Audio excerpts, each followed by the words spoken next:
ನಿಮ್ಗೆಲ್ಲ ಒಂದು ಕುತೂಹಲ ಇರಬಹುದು, RCB ರಿಯಲ್ ಓನರ್ ಯಾರು, RCB ಮ್ಯಾನೇಜ್ಮೆಂಟ್ ಅನ್ನ ಯಾರು ಲೀಡ್ ಮಾಡ್ತಿದ್ದಾರೆ, RCB ನಿಜಕ್ಕೂ ಹೇಗ್ ಬಿಸ್ನೆಸ್ ಮಾಡ್ತಾ ಇದೆ ಅಂತೆಲ್ಲ ನಿಮ್ಗೆ ಕುತೂಹಲ ಇದ್ರೆ ಈ ವಿಡಿಯೋನ ಮಿಸ್ ಮಾಡದೆ ನೋಡಿ.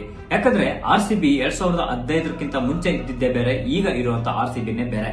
2015ವರೆಗೂ ನಿಮ್ಗೆ ಗೊತ್ತಿದೆ ವಿಜಯ್ ಮಲ್ಯ ನೋಡ್ಕೊತಾ ಇದ್ರು. ಆದ್ರೆ ವಿಜಯ್ ಮಲ್ಯ ಇದ್ದಾಗ RCB ಯಾವ ರೀತಿ ಕಾಣಿಸ್ತಾ ಇತ್ತು, ಬರೀ ಪಾರ್ಟಿ, ಸಿಕ್ಕಾಪಟ್ಟೆ ಕಾಂಟ್ರವರ್ಷಿಯೋ, ಸಿಕ್ಕಾಪಟ್ಟೆ ದುಡ್ಡು, ಸಿಕ್ಕಾಪಟ್ಟೆ ಲೈಟ್ ಶೋ, ಸ್ಟೇಡಿಯಂಗಳಲ್ಲಿ ಮ್ಯಾಚ್ ನೋಡುವಂತ ವಿಧಾನನೇ ಬೇರೆ ಇರ್ತಾ ಇತ್ತು. ಆದ್ರೆ ಈಗ RCB ಅಂದ್ರೆ ಕೇವಲ ಒಂದು ಮ್ಯಾಚ್ ಅನ್ನು ಆರಾಮಾಗಿ ನೋಡಬಹುದು. ಅಷ್ಟೇ ಅಲ್ಲದೆ RCB ಈಗ ಮಾಡ್ತಾ ಇರುವಂತ ಮಾರ್ಕೆಟಿಂಗ್ ಸ್ಟ್ರಾಟಜಿನೇ ಬೇರೆ, ಸ್ಪೋರ್ಟ್ಸ್ ಅನ್ನು ತಗೊಂತಾ ಇರುವಂತ ರೀತಿನೇ ಬೇರೆ. ಯಾಕಂದ್ರೆ 2016 ನಂತರ ಇದನ್ನ ನಡೆಸ್ತಾ ಇರುವಂತದ್ದು UB ಸ್ಪಿರಿಟ್ಸ್ ಪ್ರೈವೇಟ್ ಲಿಮಿಟೆಡ್. ಈ ಒಂದು ಸಂಸ್ಥೆ ಒಂದು ಗ್ರೂಪ್ ಅನ್ನ ಕಟ್ಕೊಂಡಿದೆ. ಈ ಗ್ರೂಪ್ ಅಲ್ಲಿ ಆರಾಮಾಗಿ ಟೀಮ್ ಅನ್ನ ಲೀಡ್ ಮಾಡ್ತಾ ಇದೆ, ಸಾಕಷ್ಟು ಬದಲಾವಣೆ ಮಾಡ್ಕೊಂಡಿದೆ. ಆದ್ರೆ ಒಂದ್ ತಿಳ್ಕೊಳ್ಳಿ, ಈ RCB ಈಗ ಮಾಡ್ತಿರುವಂತ ಮಾರ್ಕೆಟಿಂಗ್ ಸ್ಟ್ರಾಟಜಿಯಲ್ಲಿ ಸಾಕಷ್ಟು ಕೈಗಳು ಜೋಡಿಸ್ಕೊಂಡಿದ್ದಾರೆ.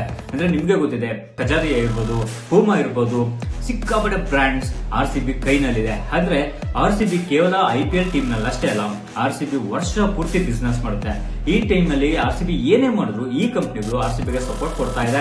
ಅಷ್ಟೇ ಅಲ್ಲದೆ ಆ ಒಂದು ಏನೇ ಒಂದು ಕೆಲಸ ಮಾಡಿದ್ರು ಅವ್ರ ಜೊತೆಗೆ ಇರ್ತಾ ಇದೆ. ಈ ಮೂಲಕ RCB ಒಂದು ಸ್ಪೋರ್ಟ್ಸ್ ಡೆವಲಪ್ಮೆಂಟ್ ಮಾಡ್ತಾ ಇದೆ. ನಿಮ್ಗೆ ಗೊತ್ತಿರಲಿ, ಈಗಲೂ ಕೂಡ 2036 ಒಲಿಂಪಿಕ್ಸ್ ಗೆ RCB ಒಂದು ಮಹತ್ವದ ಹೆಜ್ಜೆಯನ್ನು ಹಾಕಿದೆ. ಅದೇ ಏನಪ್ಪಾ ಅಂದ್ರೆ, ಏನು ಭಾರತದಲ್ಲಿರುವಂತಹ ಸ್ಪೋರ್ಟ್ಸ್ ಪರ್ಸನ್ ಗಳಿದ್ದಾರೆ ಅವರನ್ನ ಹುಡುಕಿ ಒಂದು ಮೇಲ್ದರ್ಜೆಗೆ ತರುವಂತ ಕೆಲಸವನ್ನ ಮಾಡ್ತಾ ಇದೆ. ಅದಕ್ಕೋಸ್ಕರ ಸಾಕಷ್ಟು ಬಂಡವಾಳ ಕೂಡ ಹುಡ್ತಾ ಇದ್ದಾರೆ.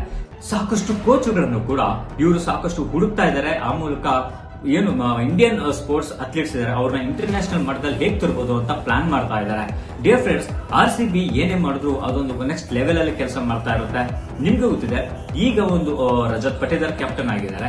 ಆ ಒಂದು ಕ್ಯಾಪ್ಟನ್ಸಿ ಕೂಡ ಸಾಕಷ್ಟು ಯೋಚನೆ ಮಾಡಿದ್ದಾರೆ. ಅಂದ್ರೆ ಫ್ಯೂಚರ್ ಅಲ್ಲಿ ಹೇಗೆ ನಾವು ಒಂದು ಕ್ಯಾಪ್ಟನ್ ಅನ್ನ ಲೀಡ್ ತರಬಹುದು. ಅಷ್ಟೇ ಅಲ್ಲ, ಒಂದು ಕ್ಯಾಪ್ಟನ್ಸಿ ಏನಂತಂದ್ರೆ RCB ಗೆ ಯಾವುದೇ ರೀತಿಯ ಸೈಡ್ ಎಫೆಕ್ಟ್ಸ್ ಆಗಬಾರ್ದು.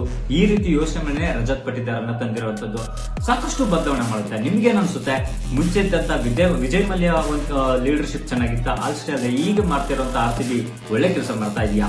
ಇದ್ರ ಬಗ್ಗೆ ಕಮೆಂಟ್ ಮಾಡಿ. ಅಷ್ಟೇ ಅಲ್ಲದೆ ಈ ವಿಡಿಯೋನ ಲೈಕ್ ಮಾಡಿ, ಶೇರ್ ಮಾಡಿ.